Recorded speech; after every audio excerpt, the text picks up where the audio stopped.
شايف البرج ده؟ شايف الفاينانشال موديل ده؟ عارف ان في تشابه ما بينهم؟ تعال وانا اقول لك.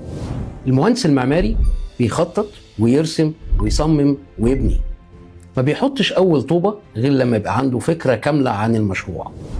يرسم الهيكل، يحدد الاساسات، يحط طوبه على طوبه لحد ما يطلع بالبرج زي ما انت شايفه كده.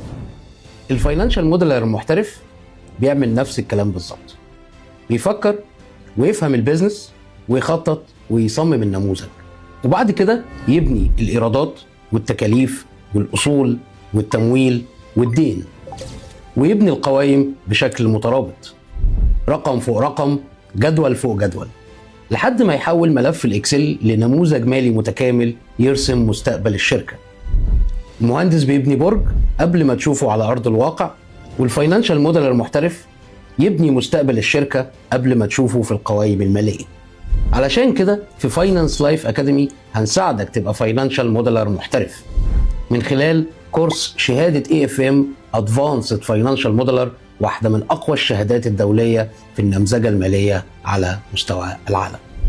فاينانس لايف أكاديمي بنبني جيل محترف من المحاسبين الماليين.